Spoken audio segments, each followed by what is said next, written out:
ఈ ఉదయకాల సమయంలో ఆయన ఏం చెప్తున్నారంటే, అంత యుద్ధంలోని నమ్మకమైన వారు, పిలువబడిన వారు, ఏర్పరచబడిన వారిలో మీరున్నారా? ఎందుకంటే ఆ రాజుల సైన్యాన్ని, ఆ రాజుని ఓడించటానికి, ఆ భయంకరమైన మృగాన్ని ఓడించటానికి, అలాగే ఎంత శోధిస్తున్న ప్రతి శోధనల్ని జయించటానికి మనం ఎలా ఉన్నాము? ఆయనకి మనము మంచి సైన్యంగా ఉన్నామా? ఆయన ఏర్పరచబడిన వారి గుంపులో మనం ఉన్నామా? ఆయన మనల్ని నమ్మకమైన వారి గుంపులో మనమున్నామా? అలాగే ఆయన పిలుచుకున్న గుంపులో మనమున్నామా అని దేవుడు మనల్ని పరీక్షించుకోమని ఉదయకాల సమయంలో సెలవిస్తున్నాడండి. మనము గనక ఆ గుంపుల్లో గనక మనం ఉంటే ధన్యులం.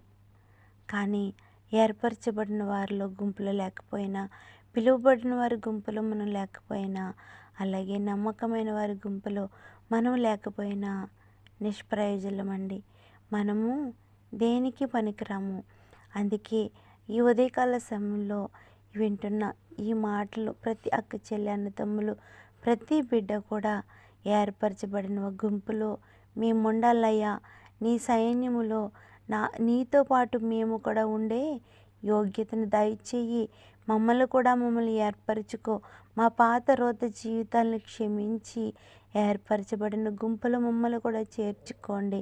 పిలువబడిన గుంపులో కూడా మేము ఉండడానికి నీ సహాయం దయచేయమని, అలాగే నీ యందు విశ్వాసం ఉంచి, నమ్మకం ఉంచి, నీ పట్ల ఇంకా ప్రేమ కలిగి నీతో పాటు మేము జీవించే ధన్యతను నాకు దయచేయమని ప్రతి బిడ్డ ఉదయకాల సమయంలో ఆయన సన్నిధిలో ప్రార్థన చేసుకుని, ఆయన ఆయన అడిగితే ప్రతిదీ ఇస్తారండి.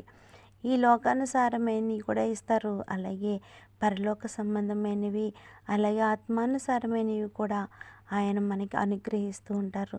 అలాగే అడిగిన వాటిని అన్నిటినీ పొందుకున్నాను అని నమ్మమన్నారండి. అటువంటి నమ్మకం కూడా మనం కలిగి ఆయన సన్నిధిలో మనం ప్రార్థించాలి.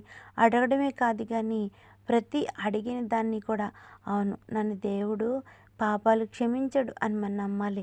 అలాగే మనల్ని ఏర్పరిచిన గుంపులో ఉంచారు అని మనం నమ్మాలి. మనల్ని ప్రత్యేకించుకున్నారు ఆయన మనం నమ్మినప్పుడు ఆయన మనకి ప్రతి దాన్ని సమృద్ధిగా అనుగ్రహిస్తాడు. ఈ కొన్ని మాటలు దేవుడు దీవించునుగాక. ఆమేన్.